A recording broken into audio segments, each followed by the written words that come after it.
Hello and welcome to the first session of Fresh Cooking for Fresh Freshies. I'll probably think of a better name for these videos later in time, but I just thought I should try and see how many times I can get the phrase fresh into one title. But this is a series of videos that I'm starting, just helping people, especially those who've just started university, showing everyone reasonable, relatively cheap, but recipes that will go a long way. So today I'm just starting with something pretty simple, and that is a Bolognese sauce. What I'm going to do eventually is work out the cost and then how far that cost goes for each recipe. But the ingredients for this I actually forgot to buy at the main supermarket and had to go and buy at my local co-op, which means they're a little bit more expensive than usual. But I'll work out equivalent costs at a later point. But the main things for this recipe are 2 or 3 cans of chopped tomatoes, beef, minced beef. I usually go for frozen because it's cheaper and it's just as easy to cook with, but we had this rather nice Hereford minced beef, and it was on special offer, so I bought a couple of packs of that. I usually go for 2 or 3 carrots, a couple of medium onions, and then just to make it rich, just tomato puree, some basic herbs, and special ingredient, an Italian wine. Now with wines, because I'm a student and try to keep it cheap, I don't go for anything any more than about £5. This was $4.99, so it's all right. And it is an Italian wine, but it is only a co-op brand. But just something. It doesn't have to be an expensive wine. It doesn't have to be anything special, but just something to really give this sauce a real rich and authentic flavour. So the first thing we do is light the hob. This one's slightly broken, so it's gonna. Nope, wrong one.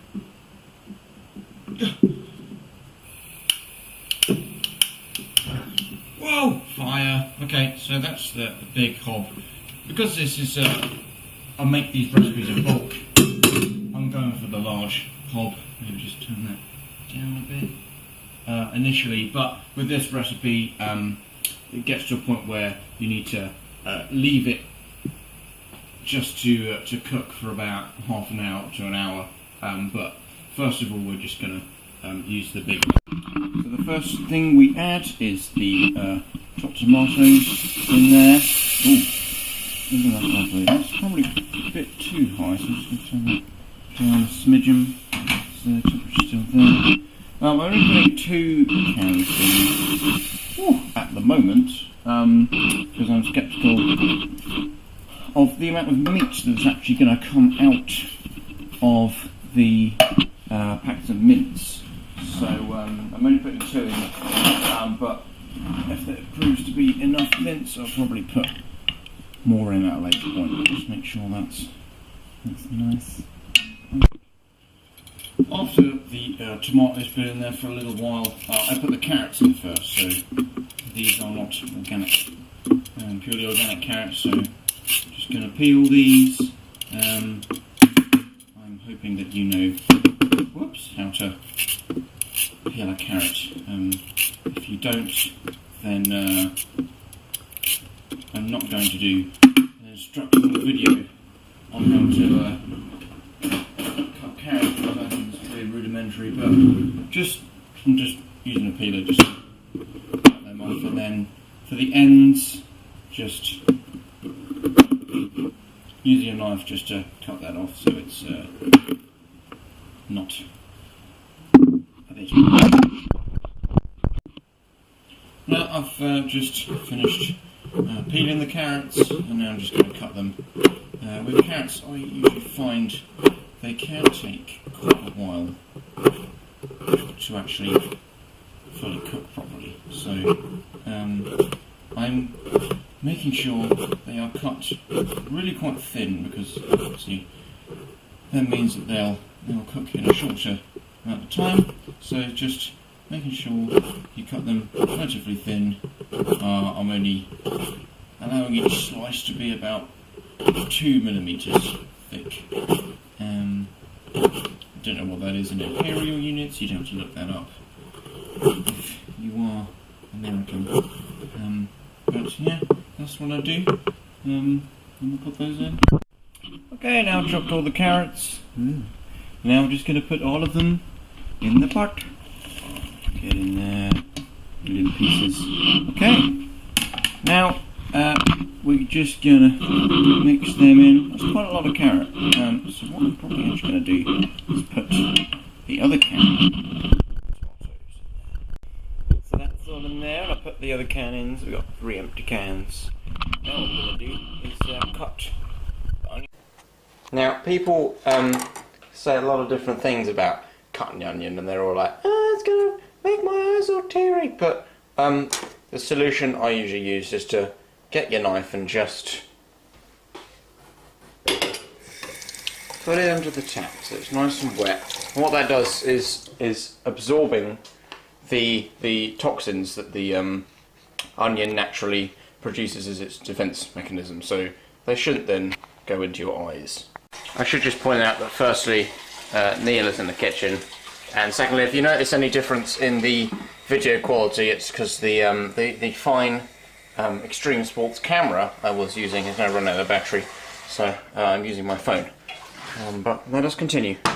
Right, so I've just topped and tailed each of the onions, and I can guarantee there are no tears in my eyes because of this simple yet effective method.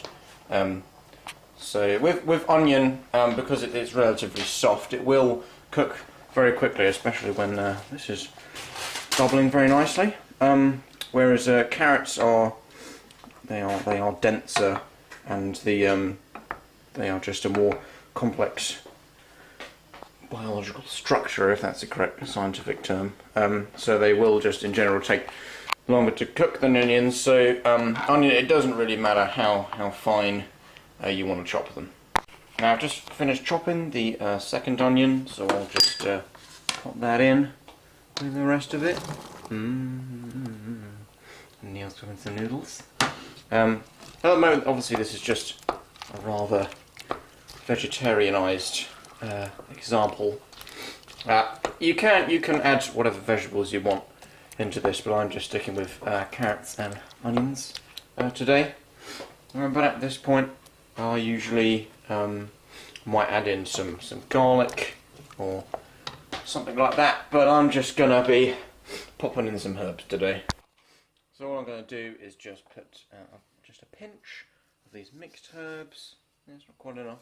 I'll put a second pinch, and then just a bit of this ground dried parsley. These are pretty cheap. You can get more special ones. That's just from Tesco, and just mix those in and let that cook with everything else. As I said, I usually go for a frozen mince, but today we've got some very fine fresh mince. And there's beef, so after dealing with this I will wash my hands and encourage you to do the same. I've just plunked the mince meat straight in there, and it's pretty gooey, but all you need to do is just make sure it's all just mixed into one. This could take a while because it is pretty gooey. Now that mince is mixed in, you can actually see, you might be able to see that some of it has actually already started turning brown. That's how quick the meat will cook, but I'm still going to leave this for quite a while. And now all I'm going to do is just squirt a whole load of tomato puree in there. I don't really use fixed measurements, I just go with what I feel in it. Usually turns out quite alright. Right, now that everything is in, we're going to add the final ingredient, which is a rather lovely Italian wine. We're just going to put a couple of glugs in there, and just mix that all in together. Maybe an extra glug because I'm feeling ambitious and slightly fruity this afternoon. but that will just give it a really rich flavour. Obviously, it's quite alcoholic. This one is 12.5% volume, but unlike water, alcohol has a very low boiling point, so that actually will completely leave. But you're consuming such a small amount in comparison with, you know, when you're just drinking glasses of wine, that even if the alcohol did stay in there, it wouldn't really matter. So at this point, that is everything you need for the sauce. So you can put the lid on and then leave it to simmer for about an hour. Gotta put it on that little hob because this guy's a bit too hot for what we need, and we only need it on a relatively low heat. So there's just a small amount of fire coming out of that tiny little hob, so we're just going to leave that to simmer for a while, well, an hour specifically. So I'm going to set the piggy timer for an hour. Oh, there we go, little piggy. I'll come back to that in an hour, so that'll be about 2:15 local time for me. And then we'll see how it goes and mix it with a bit of pasta. So we have about 15 minutes left before this is ready. At the moment it's bubbling gorgeously and smelling wonderful, so we'll just put on a bit of pasta. I'll assume everyone knows how to cook pasta.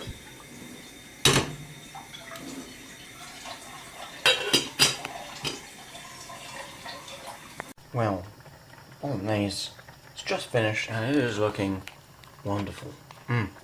Well, we'll taste it in a bit, but for now we're just waiting for the pasta to finish. So the pasta's basically done now, so we just need to strain it. So the pasta is strained. Now we're going to put it onto a plate. This is going to be a rather lovely lunch. Then we just move this over here and give myself just a bit of this. Oh, it's going to be marvellous. I can just taste it already, mainly because I cooked this meal about a dozen times. Now that's looking quite lovely. And now, to finish, just a wee sprinkling of cheese and time to taste. Bon appetit. Now for our finished meal, and seeing as I'm living by myself, it is just one portion.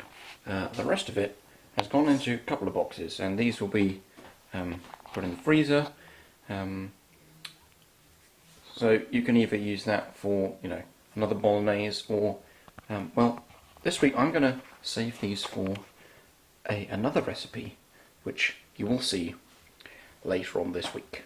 I hope you've enjoyed this first video, and I hope you can enjoy this recipe.